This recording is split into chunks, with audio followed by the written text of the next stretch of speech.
Gente, que história é essa de Netflix transfóbica? Pois é, tá rolando e tá rolando feio. Começou com um programa de humor bem problemático e agora virou uma crise dentro da empresa também. Vem comigo que eu te conto os detalhes e você tira suas próprias conclusões.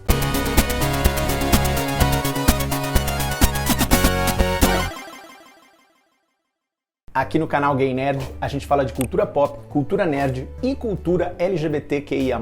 No caso de hoje, tudo ao mesmo tempo. Se tudo isso te interessa, se inscreve aqui embaixo, ativa o sininho para receber todas as notificações e já deixa um like nesse vídeo. Esse rolo da Netflix começou em 5 de outubro, quando ela lançou o especial de comédia stand-up The Closer, do Dave Chappelle. O Dave Chappelle não é muito conhecido no Brasil, mas ele é um ícone do humor nos Estados Unidos, especialmente na comunidade afro-americana. Nos anos 2000, ele lançou o Dave Chappelle Show, que durou 4 temporadas e é considerado um dos grandes renovadores da comédia televisiva nos Estados Unidos. Ele teve uma influência direta na renovação do Saturday Night Live, por exemplo. Só para você ter uma ideia, ele já ganhou 3 vezes seguidas o Grammy de melhor álbum de comédia. Sim, isso existe. E em 2019, ele ganhou o prêmio Mark Twain de humor, que é a honraria máxima da comédia nos Estados Unidos. É tipo um prêmio Nobel, assim, é uma aclamação por outras pessoas da sua área. Só que um dos tipos de humor que o Dave Chappelle mais faz é a insult comedy, né? A comédia de insultar, comédia de ofender. Tipo o que a Bianca Del Rio faz. E o foco do The Closer é sobre as minorias, sobre uma suposta competição de sofrimento entre as minorias e sobre como a opinião pública é seletiva sobre quais ofensas contra minorias são consideradas mais ofensivas ou menos ofensivas. E de fato, no especial, ele fala de muitas minorias. Ele fala sobre judeus, ele fala sobre americanos com ascendência asiática, obviamente ele fala muito sobre a comunidade afro-americana, mas ele pega pesado com as pessoas trans. Eu vou ler aqui algumas das falas mais problemáticas. Gênero é um fato. Todo ser humano nessa sala, todo ser humano no mundo, teve que passar pelas pernas de uma mulher para chegar na Terra. Isso é um fato. Olha, eu não tô falando que mulheres trans não são mulheres.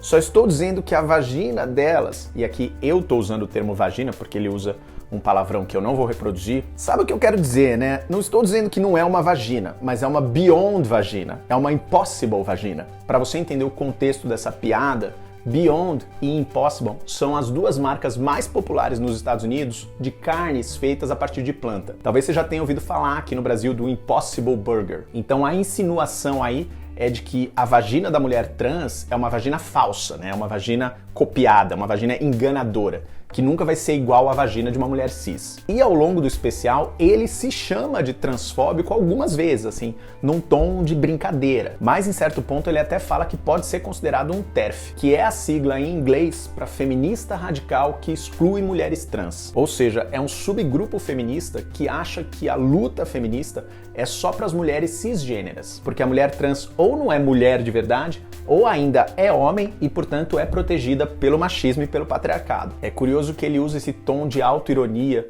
quase até de defesa, porque, olha, não me odeiem porque eu sou transfóbico, eu tô só falando a verdade, os outros é que me chamam de transfóbico. E ele até diz, eu nunca tive problema com pessoas trans. Se você ouvir o que eu estou dizendo, claramente o meu problema sempre foi com um homem branco, que é uma ingenuidade, porque parte daquele pressuposto de que uma pessoa que sofre preconceito, no caso dele, racismo, automaticamente está imune a não reproduzir outros preconceitos, no caso dele, transfobia. E a frase dele não é 100% verdadeira, porque ele já teve problemas sim com a comunidade trans. Ele já tinha feito uma piada considerada transfóbica no especial anterior que ele fez para Netflix, mas a repercussão foi bem menor e foi muito mais específica dentro da comunidade trans. Várias pessoas acusaram ele de transfobia na época e ele não gostou. Então assim, é muito fácil interpretar esse especial de agora como uma resposta dele à comunidade trans por causa da perseguição que ele sofreu. Ao mesmo tempo, toda essa polêmica que está acontecendo agora, de certa maneira, comprova o que ele está falando em The Closer, de que certas ofensas causam mais problemas do que outras. Porque, como eu falei aí, ele não ofende só trans, ele ofende várias minorias. É uma reflexão extremamente válida, mas ele chega nessa conclusão da pior maneira possível, reproduzindo uma violência verbal e psicológica que que é um dos principais fatores de sofrimento para uma população que já é marginalizada. A gente sempre fala de altos índices de homicídios transfóbicos no Brasil, mas eles também acontecem muito nos Estados Unidos. E antes de migrar para a segunda parte dessa treta, porque, como eu disse, a coisa ainda piora, eu quero só fazer um acréscimo, que é o quanto essa transfobia do Dave Chappelle é profundamente marcada pelo machismo, porque ele não fala nada sobre homens trans. A questão toda é com a mulher trans e com o órgão sexual dela, né? Essa coisa de ser enganado pela mulher trans. Me parece muito uma coisa sobre o controle que o homem quer ter sobre como o corpo da mulher tem que ser e como esse corpo tem que servir a ele,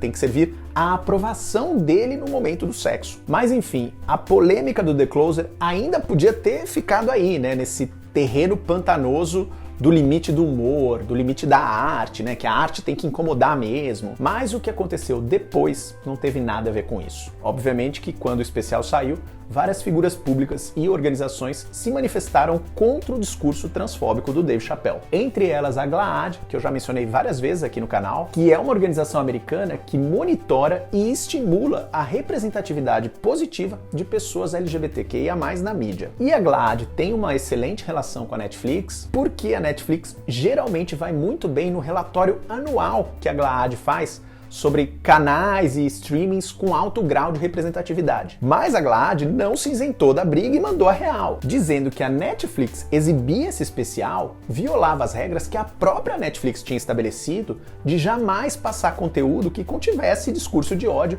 ou discurso anti-LGBTQIA+. E internamente, a Netflix tem uma política de inclusão e diversidade.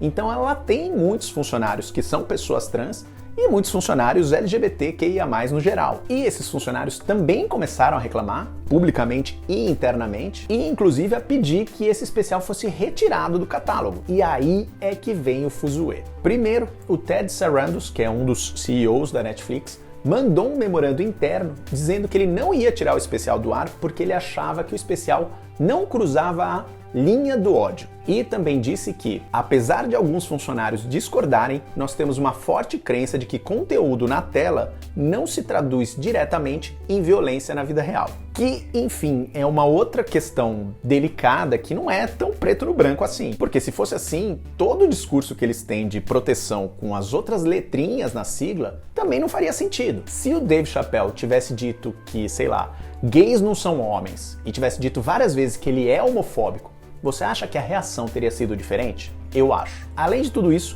alguns funcionários organizaram um dia de greve. Na Netflix, em teoria, você faz o seu próprio horário. Então eles queriam combinar um dia para várias pessoas não irem trabalhar, em sinal de protesto. E aí o bicho pegou. No último dia 15, a Netflix demitiu a funcionária que organizou esse protesto, cujo nome não está sendo revelado para preservar a vida dela. Diz a Netflix que demitiu essa funcionária, que é uma pessoa trans, porque existe a suspeita de que ela teria vazado a informação do quanto a Netflix investiu nesse especial do Dave Chappelle.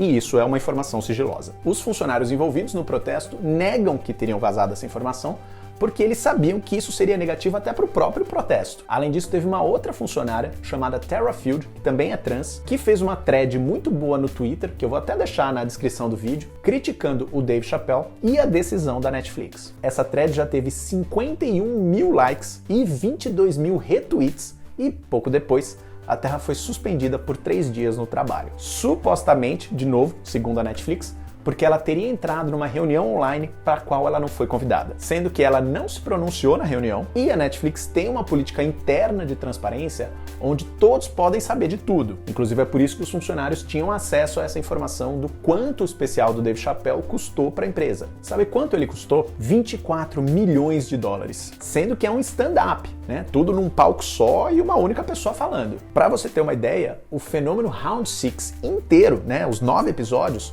custou 21 milhões. E o Chappelle é o astro de stand-up mais assistido da Netflix, segundo dados dela mesma. Só esse The Closer já teve 10 milhões de views. Então, quanto desses 24 milhões você acha que foi parar no bolso do Dave Chappelle?